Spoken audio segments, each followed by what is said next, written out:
Private ইউনিভার্সিটির ক্ষেত্রে north south কিংবা ব্র্যাক সর্বপ্রথম চয়েস হয় স্টুডেন্টদের। নর্থ সাউথ এবং ব্র্যাকের আগামী পরীক্ষা হতে যাচ্ছে 29 নভেম্বর এবং 12ই ডিসেম্বর। এই যে দুটি পরীক্ষায় এখন এই লাস্ট মোমেন্টে এসে যারা চিন্তা করছো যে আচ্ছা আমি প্রাইভেট ইউনিভার্সিটিতে একটা পরীক্ষা দিয়ে রাখি, কিংবা অনেকে চিন্তা করছো কোথায় যাব, দেশের বাইরে চলে যাব বা দেশে থাকবো, বা এখন প্রাইভেটে পরীক্ষা দিব চিন্তা করতেছো, লাস্ট মোমেন্টে এসে ফর্ম ফিল আপ করতেছো, তোমাদের একটা কনফিউশনের জায়গা হচ্ছে কিভাবে প্রিপারেশন নিব, কেমন কোয়েশ্চেন হয়, আমি কি প্রতিযোগিতায় চান্স পাবো কিনা। এখন সিম্পলি যদি আমরা বলি এই দুইটা ইউনিভার্সিটি কিংবা অন্য যে কোনো প্রাইভেট ইউনিভার্সিটির ক্ষেত্রেই আমাদের মোস্টলি যে কমন কোয়েশ্চেন হয় সেটা হচ্ছে ইংলিশ এবং জেনারেল ম্যাথ থেকে। এর বাইরে হয়তো বা আমাদের ইঞ্জিনিয়ারিং কিংবা বায়োলজি ডিপার্টমেন্টগুলোতে physics, chemistry, higher math, biology এই সাবজেক্টগুলোর পরীক্ষা দিতে হয়।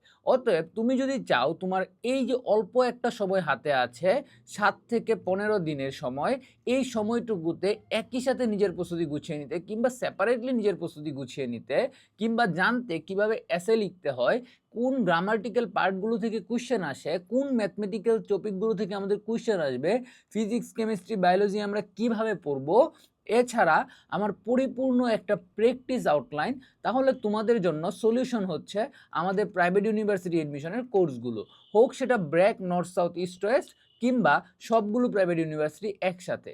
তাই এখনই চেক করো কমেন্ট বক্স।